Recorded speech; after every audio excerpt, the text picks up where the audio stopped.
Welcome back my channel digital Dikshit official. और आज की इस रिएक्ट सीरीज में ये पहला वीडियो है जिसमें हम बात करने वाले हैं इंट्रोडक्शन टू रिएक्ट जेएस।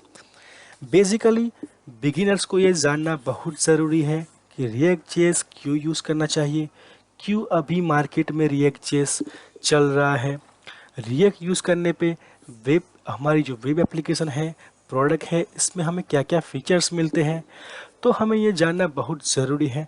तो इस वीडियो में हम पूरा वो जो डिस्क्रिप्शन है, वो इन्फॉर्मेशन है, वो कवर करने वाले हैं। तो यहाँ पे हम स्टार्ट करते हैं स्लाइड बाय स्लाइड वो समझने के लिए।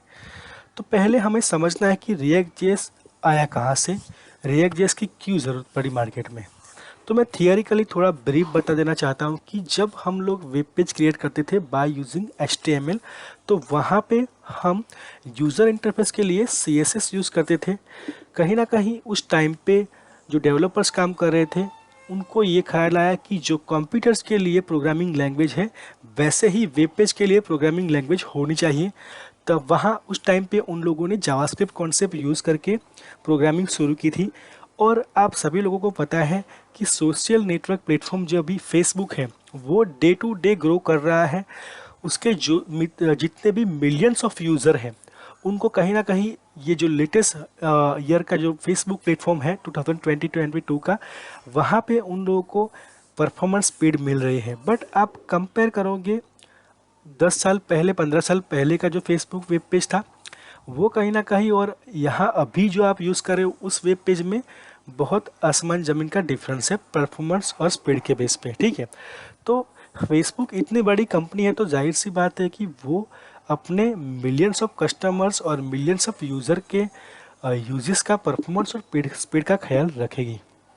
तो उनको उस टाइम पे क्या था कि परफॉर्मेंस और स्पीड दोनों देना था कस्टमर और यूज़र को।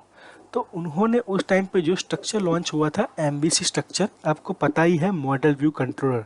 बट मॉडल व्यू कंट्रोलर में होता क्या है कि जब हम कंट्रोलर के अंदर किसी वैल्यू को, किसी लॉजिक्स को चेंज करते हैं तो उसके बेस पे व्यू मीन्स यूज़र इंटरफेस और मॉडल डेटाबेस स्ट्रक्चर, उसमें भी चेंजेस होते थे। पेज को पूरी लाइफ साइकिल फिर से घुमाने की ज़रूरत पड़ती थी, तो कहीं ना कहीं वहाँ पे भी परफॉर्मेंस नहीं मिल रहा था। तो फेसबुक वालों ने क्या सोचा कि अभी हमें यूज़ करना चाहिए कुछ ऐसा प्लेटफॉर्म, कुछ ऐसी टेक्नोलॉजी या कुछ ऐसा खुद का बनाना चाहिए ताकि हमारी एप्लीकेशन स्पीड में काम करे। बट फेसबुक के लिए सबसे बड़ी चैलेंज क्या थी दोस्तों, कि उनके पास एग्जिस्टिंग डेटाबेस के साथ उनको कुछ नया परफॉर्मेटिक लेके आना था। अभी आप समझ रहे हो कि फेसबुक के पास मिलियंस ऑफ डेटाबेस में यूज़र्स हैं, तो उसको इफ़ेक्ट ना करे उस तरीके से कुछ ऐसा लेके आना था। तो फेसबुक वालों ने सोचा कि जो जावास्क्रिप्ट में डोम का कॉन्सेप्ट है, डॉक्यूमेंट ऑब्जेक्ट मॉडल, उसके बेसिस पे हम अपनी एप्लीकेशन को परफॉर्मेंस इम्प्रूव करें। तो वहाँ पे भी उन लोगों का वो सिनारियो नहीं चला, तो उन लोगों ने रिएक्ट जेएस का डेवलपमेंट शुरू किया, रिएक्ट जेएस को फाइंड किया।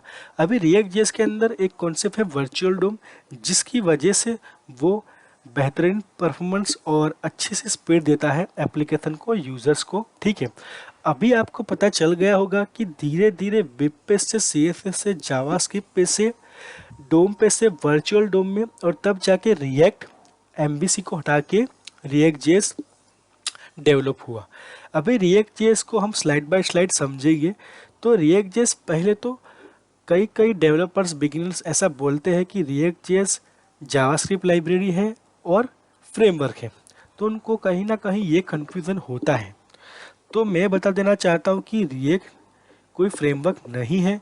React is a front end JavaScript library है। वो JavaScript based user interface library है जो रीयूजेबल UI कंपोनेंट क्रिएट करने में हमें मदद करती है। ठीक है, तो ये पहला पॉइंट है आपको समझना।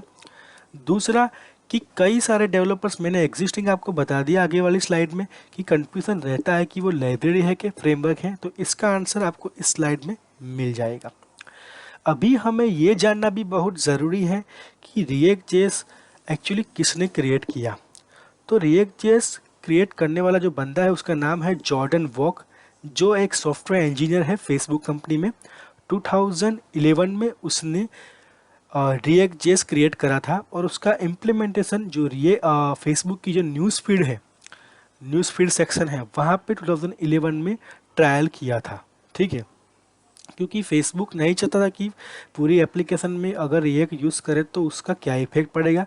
उसके लिए उन्होंने ट्रायल वर्जन शुरू किया न्यूज़ फीड के अंदर, फेसबुक का जो न्यूज़ फीड सेक्शन में वहाँ पे ट्राई किया पहले रिएक्ट लाइब्रेरी का। देन आफ्टर उनको लगा कि अभी वो स्केलेबल है, तब जाके उन्होंने पूरे कोड को ओपन सोर्स रखा, ताकि डिफरेंट अलग अलग कंट्री से जो भी डेवलपर्स है, जो भी मतलब नॉलेजेबल पर्सन है प्रोग्रामिंग लैंग्वेज में, वो चेक करें और उनका फीडबैक वहाँ पे ओपन सोर्स पे रखें। तो आपको इस स्लाइड में ये जानना मिलेगा कि हिस्ट्री ऑफ रिएक्ट क्या है, किसने क्रिएट किया है, कब उसका ट्रायल वर्जन किस पे ट्राई किया था। अभी हम समझेंगे वेब बिफोर रिएक्ट। तो मैंने पहले ही इंट्रोडक्शन के पहले बताया था कि जो स्टैटिक पेज होते हैं उसमें क्या होता था, दूसरी चीज़ की स्टैटिक पेज में परफॉर्मेंस नहीं मिल रही थी, उसकी वजह से हम वेब पेज में रिएक्ट लेके आए, रिएक्ट यूज़ कर रहे हैं अभी। तो इस स्लाइड में आपको वो चीज़ मिलेगी। यहाँ पे ये स्लाइड बहुत इम्पोर्टेंट है दोस्तों कि रिएक्ट जेएस जो है वो हमें यूज़ करना क्यों चाहिए। क्योंकि आप सभी लोग जानते हो कि मार्केट में बहुत सारे ऐसे प्लेटफॉर्म हैं, CMS स्ट्रक्चर है, ओपन सोर्स स्ट्रक्चर है, बहुत सारी लाइब्रेरीज है, फ्रेमवर्क है, बट रिएक्ट जेएस ही क्यों हमें यूज़ करना चाहिए। तो ये टॉप्स थोड़े फीचर्स हैं जो मैंने लिस्ट आउट करे हैं। वैसे तो बहुत सारे ऐसे फीचर्स हैं जिसकी वजह से हमें रिएक्ट यूज़ करना चाहिए, बट ये इंपॉर्टेंट है कि ये टॉप फीचर्स हमें समझना। तो पहला है कंपोनेंट बेस्ड अप्रोच। बेसिकली दोस्तों आप सभी को पता है कि कंपोनेंट बेस्ड अप्रोच मीन्स जो भी हमारी एप्लीकेशन होती है उसमें छोटे छोटे कंपोनेंट हम क्रिएट करें और छोटे छोटे कंपोनेंट के कलेक्शन पे हम पूरी एप्लीकेशन को डेवलप करें, ताकि अगर कोई कंपोनेंट ब्रेक होता है तो उसको निकाल के हम अपनी एप्लीकेशन को रन कर सकते हैं, उसमें एप्लीकेशन पे कोई इफेक्ट नहीं पड़ेगा। तो पहली चीज़ के कंपोनेंट बेस्ड अप्रोच है। दूसरा राइट वंस यूज एनीवेयर। इसका मीनिंग कि आप एक बार कोई कंपोनेंट क्रिएट करते हो, उसमें कोई लॉजिक लिखते हो, उसको आप कहीं भी यूज़ कर सकते हो इन एप्लीकेशन। अगर आपको एक्सटर्नल यूज़ करना है तो आप उसका लाइब्रेरी पैकेज भी बना सकते हो। तीसरा है रीयूजेबल कोड एंड कंपोनेंट। तो इसमें रीयूजेबल्स मीन्स कि सभी डेवलपर्स को ये हैबिट होनी चाहिए कि जो भी हम कोड लिखते हैं उसका रीयूजेबल हो, मतलब पूरी एप्लीकेशन में वो कोड रिपीट ना हो। तो react basically component based architecture follow करता है, तो वो जितना भी हम कोड लिखते हैं वो रीयूजेबल होता है, कहीं ना कहीं उसको हम एक्सपोर्ट करके यूज़ कर सकते हैं। हमारा 4th नंबर का फीचर्स है वर्चुअल डोम। अभी वर्चुअल डोम मीन्स क्या होता है कि रिएक्ट जेएस डोम और वर्चुअल डोम दोनों पे कंपैरिजन के बेस पे वेब पेज को बताता है कि मुझे क्या वेब पेज के अंदर रखना है। जैसे कि समझो कि ये मेरा एक वेब पेज है, इसके अंदर मैं एक और फीचर्स लेके आता हूँ। तो पहले तो जब ये पेज फर्स्ट टाइम लोड होगा तो ये पूरा विथ इमेजेस एक वर्चुअल डोम में वो कॉपी कर लेगा। तो यहाँ पे आपका 2 डोम रहेगा, एक वर्चुअल डोम और एक रियल डोम। अभी मैं कुछ नया फीचर्स लेके आता हूँ, समझो कि मैंने 7th नंबर का फीचर्स लेके आया और मैं ये पेज रीलोड कर रहा हूँ। तो वो क्या करेगा, वो 7th नंबर का जो फीचर्स है, जो भी मैंने कंपोनेंट, जो भी HTML एलिमेंट रखा है वो कंपेयर करेगा विथ वर्चुअल डोम। अगर वर्चुअल डोम में वो फीचर्स नहीं है तो सिंपली वो फीचर्स वहाँ पे रख देगा, टैग जनरेट कर देगा, वो पूरे पेज को रीलोड नहीं करेगा, पूरा कंपोनेंट फिर से जनरेट नहीं करेगा। तो इसको बोलते हैं हम वर्चुअल डोम। इसकी वजह से ही रिएक्ट में परफॉर्मेंस और स्पीड हमें मिलती है। तो अगर हम लोग कंपोनेंट बेस्ड अप्रोच रखते हैं, हम कंपोनेंट बेस्ड रीयूजेबल कोड लिखते हैं, हम वर्चुअल डोम का कॉन्सेप्ट यूज़ करते हैं, तो ऑब्वियसली है कि परफॉर्मेंस तो हमें एप्लीकेशन में मिलने ही वाला है। अभी 6 नंबर का फीचर्स है और वो बहुत इंपॉर्टेंट है, cross platform. Basically cross platform का मीनिंग ये होता है कि हम रिएक्ट का जो कोड लिखते हैं वो स्केलेबल होता है, हम उसका दूसरे पर्पस में भी यूज़ कर सकते हैं। जैसे कि मैं यूज़ कर रहा हूँ रिएक्ट नेटिव, तो बेसिकली अभी मार्केट में क्या ट्रेंड चल रहा है कि जो भी वेब एप्लीकेशन हो, जैसे कि फेसबुक है उसकी मोबाइल ऐप होगी, जोमेटो है उसकी भी मोबाइल ऐप होगी, तो कहीं ना कहीं वेब प्लस मोबाइल एप्लीकेशन का सिनारियो अभी चल रहा है, ट्रेंड चल रहा है। तो क्रॉस प्लेटफॉर्म में भी आपको हेल्पफुल रहेगा कि आप रिएक्ट का जो भी कोड लिखते हो मिडलवेयर, वो आप कहीं ना कहीं नेटिव ऐप में मोबाइल एप्लीकेशन में भी आप यूज़ कर सकते हो। इसके लिए रिएक्ट नेटिव भी यूज़ कर सकता है, ठीक है। अभी इस स्लाइड के बाद ये स्लाइड में आपको पता पड़ेगा कि जैसे कि समझ लो कि ये आपका एक वेब पेज है, वेब पेज के अंदर इतने सारे कंपोनेंट हैं।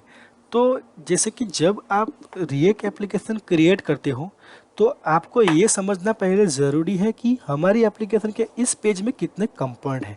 तो यहाँ पे समझ लो कि ये एक मेरा प्रोफाइल पेज है, प्रोफाइल में ये मेरा इमेज है, that is one types of component. ये डिस्क्रिप्शन है, that is one types of component. This is a hobby and skill structure, तो ये भी एक कंपोनेंट है। तो आपको component based web page create करना है। इसका बेनिफिट क्या होगा कि अगर इमेज का कंपोनेंट के अंदर कोई एक्सेप्शन है, कोई एरर है, अगर इसको हम हाइड कर देते हैं, हम निकाल देते हैं, तो इतना पार्ट वो लेके आ जाएगा, पूरे वेब पेज में वो उसकी इफेक्ट नहीं पड़ेगी। ये दूसरा एक एग्जांपल पिक्चरिकल आपको दिया है कि that is one types of web page and in this here search component. तो ये सर्च कंपोनेंट, ये लोगो कंपोनेंट, ऐसा समझ लो कि ये पिंटरेस्ट का पेज है, तो पिंटरेस्ट में जितने भी कार्ड्स हैं छोटे छोटे, वो भी वन टाइप्स ऑफ कंपोनेंट है। तो ये कंपोनेंट अप्रोच के लिए समझना बहुत ज़रूरी है। इस स्लाइड में मैंने बताया है कि रिएक्ट जेएस लाइब्रेरी है, वो मार्केट में बहुत सारी ऐसी पॉपुलर एप्लीकेशन है जो ऑलरेडी डेवलप हुई है इन रिएक्ट जेएस। जैसे कि पहली है नेटफ्लिक्स।